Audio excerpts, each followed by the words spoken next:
بسم اللہ الرحمن الرحیم۔ بسم اللہ الرحمن الرحیم۔ السلام علیکم ورحمۃ اللہ وبرکاتہ۔ عزیز طلبہ، امید ہے آپ سب خیر و عافیت سے ہوں گے۔ اللہ تبارک و تعالیٰ آپ سب کو ایمان اور عافیت والی زندگی نصیب فرمائے۔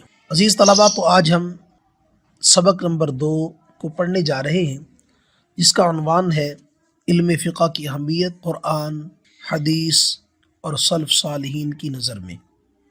تو فقہ کی اہمیت اور ضرورت سے کوئی ادنا علم رکھنے والا شخص بھی ناواقف نہیں۔ علم فقہ کی ضرورت اور اہمیت سے علماء تو خیر خوب واقف۔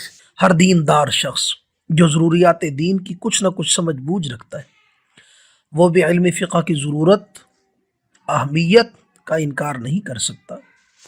چنانچہ ہر مسلمان جانتا ہے کہ ولادت سے وفات تک، مہد سے لحد تک، ولادت کے بعد کانوں میں دی جانے والی اذان سے لے کر جنازے کی نماز تک، بلوغت کے تصرفات سے لے کر میراث کے احکام تک، صلوات خمسہ سے لے کر صلاۃ الجنازہ تک، نکاح سے لے کر طلاق تک، بیع و شراء سے لے کر ہدیے تحفے تک، خانگی معاملات سے لے کر معاشرتی معاملات تک، آئلی قوانین سے لے کر عامی معاملات تک، غرض زندگی کے تمام معاملات، تمام افعال و اقوال، تمام اعمال، بلکہ ہر شعبہ زندگی کے ہر فرد کے لیے، خواہ وہ ذاتی ہو یا اجتماعی، اختیاری ہو یا غیر اختیاری، مسلم سے ہو یا غیر مسلم سے، حربی سے ہو یا مستأمن سے، پھر وہ مرد ہو یا عورت، آزاد ہو یا غلام، غرضے کے کوئی بھی ہو،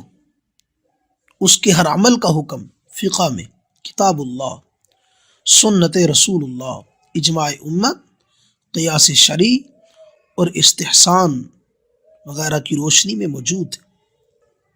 تو اس تقریر سے معلوم ہوا کہ ہر فرد بشر فقہ کا محتاج ہے، کیونکہ اس کا ہر عمل حکم مانگتا ہے، اس کا ہر عمل اس کے لیے حکم مطلوب ہے، اور حکم فقہ صادر کرتی ہے۔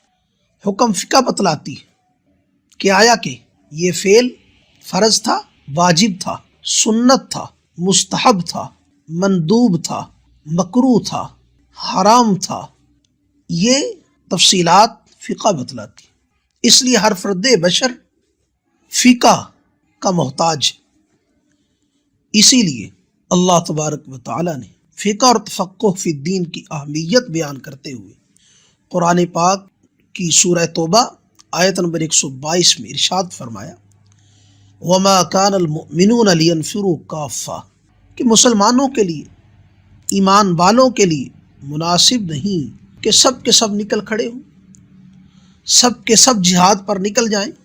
فَلَوْلَا نَفَرَ مِن كُلِّ فِرْقَةٍ مِّنْهُمْ طَائِفَةٌ، سو ایسا کیوں نہ ہوا کہ ان کے بڑے گروہ میں سے ایک چھوٹا گروہ نکل جاتا، لِيَتَفَقَّهُوا فِي الدِّينِ، تاکہ پیچھے رہ جانے والے دین کی سمجھ بوجھ حاصل کرتے، تفقہ فی الدین حاصل کرتے، وَلِيُنذِرُوا قَوْمَهُمْ اِذَا رَجَعُوا إِلَيْهِمْ، کہ جب جہاد پر جانے والے لوٹ کر واپس اپنی قوم کی طرف آتے تو یہ ان کو دین کی سمجھ بوجھ دلاتے، لَعَلَّهُمْ يَحْذَرُونَ، تاکہ وہ بھی اللہ کی نافرمانی سے بچ رہتے۔ اس آیت کی تفسیر کرتے ہوئے علامہ مفتی خالد سیف اللہ رحمانی صاحب اپنی تفسیر میں لکھتے ہیں کہ کچھ لوگ جہاد کے لیے جائیں اور کچھ لوگ علم دین حاصل کرنے میں مشغول رہیں، تاکہ جب مجاہدین واپس لوٹ کر آئیں تو یہ طالبان علم، تو یہ تفقہ فی الدین کا حاصل کرنے والے ان تک علم کی روشنی پہنچائیں۔ اس سے تفقہ فی الدین کی فضیلت معلوم ہوئی کہ اس میں مشغول رہنے والوں کو جہاد جیسی عبادت میں شریک نہ ہونے کی اجازت دی گئی۔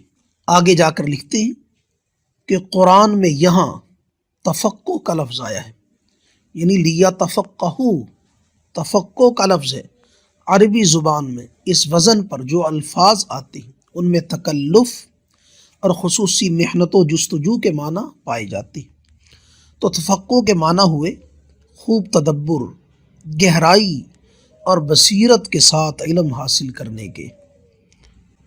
اور یہ معنی علم فقہ میں خوب پائے جاتے ہیں۔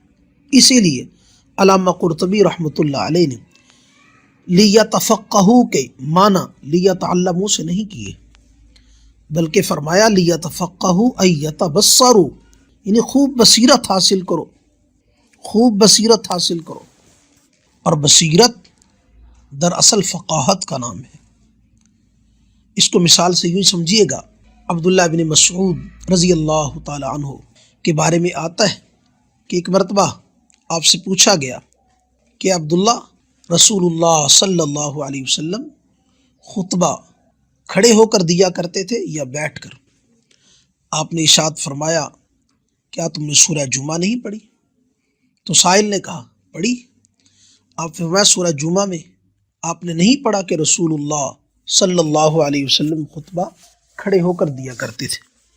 چنانچہ آپ نے سورہ جمعہ کی وہ آیت تلاوت فرمائی اور ارشاد فرمایا، دیکھیے قرآن میں اللہ فرماتے ہیں وَتَرَكُوكَ قَائِمًا، کہ جب قحط پڑا ہوا تھا تو لوگ جمعہ کے دن حاضری دی، جب لوگوں نے ادھر سے قافلہ آ گیا تو آپ صلی اللہ علیہ وسلم خطبہ دے رہے تھے۔ قرآن کہتا ہے وَتَرَكُوكَ قَائِمًا، آپ کھڑے ہو کر خطبہ دے رہے تھے اور تم سب لوگ حضور اکرم صلی اللہ علیہ وسلم کو چھوڑ کر قافلے کی طرف بھاگ نکلے۔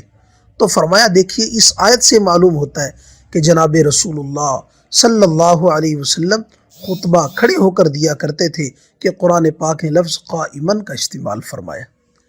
تو اس کو کہتے ہیں یتفقہ، یتبصر، بصیرت حاصل کرنا، فقاہت حاصل کرنا۔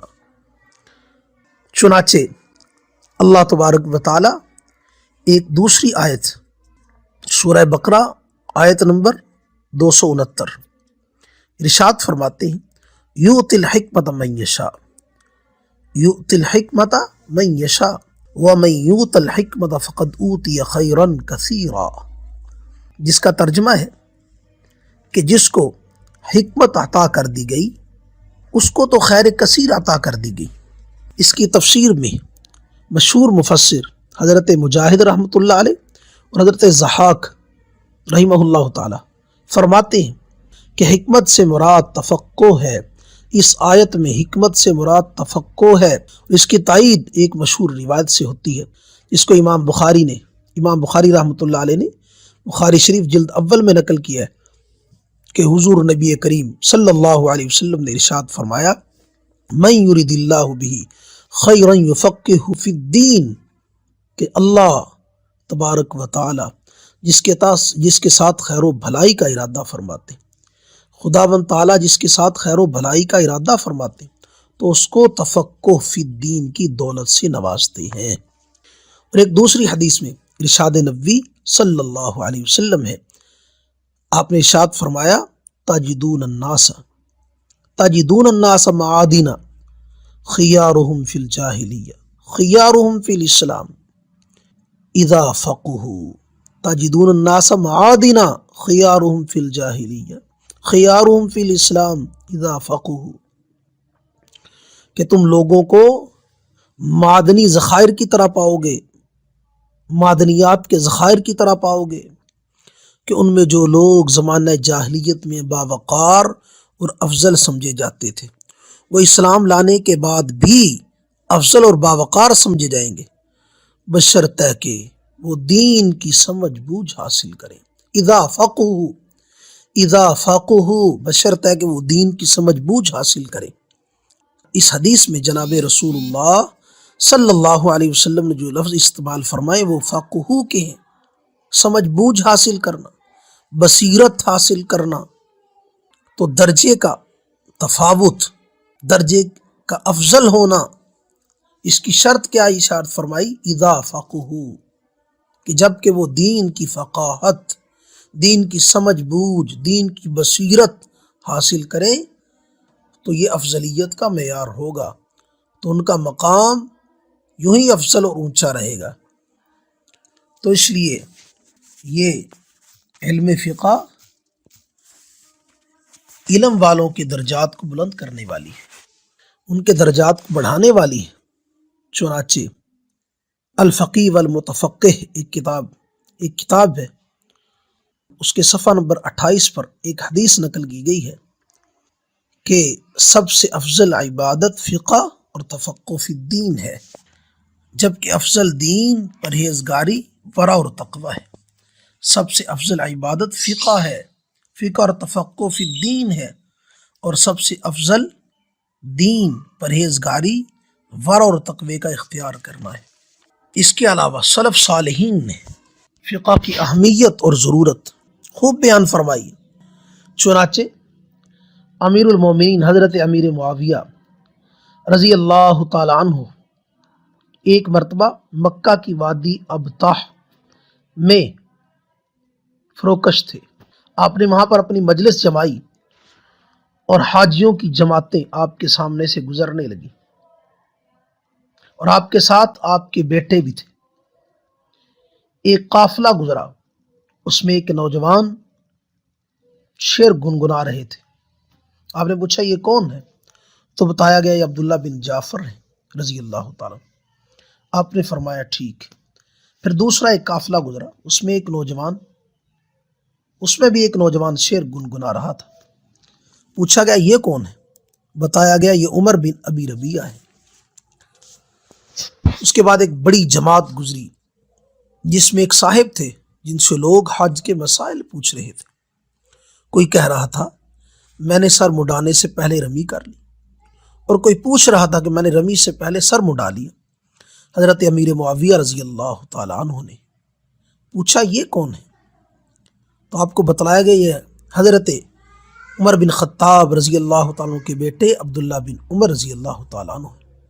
یہ سن کر حضرت معاویہ رضی اللہ تعالیٰ عنہ اپنے بیٹے کی طرف متوجہ ہوئے اور فرمانے لگے واللہ دنیا آخرت کی عزت و شرافت تو یہی ہے، دنیا اور آخرت کی عزت و شرافت تو یہی ہے، یعنی جس کو فقیہ ہونے کی وجہ سے مرجع کی حیثیت حاصل ہو جائے کہ لوگ اس کی طرف رجوع کرتے ہوں، تو فرمایا دنیا اور آخرت کی عزت و شرافت تو یہی ہے۔ تو یہ فقہ، علم فقہ، تفقہ فی الدین، یہ علم والوں کے مرتبوں کو بلند کرنے والی عزت و شرافت کا سبب ہے، معیار، فضیلت کا معیار ہے۔ تو اس لیے عزیز طلبہ ہم آج اسی پر اکتفا کرتے ہیں۔ اللہ تبارک و تعالی ہمیں دین کی سمجھ نصیب فرمائے، اور اللہ تبارک و تعالی ہمیں علم نافع عطا فرمائے۔ وآخر دعوانا الحمدللہ رب العالمین۔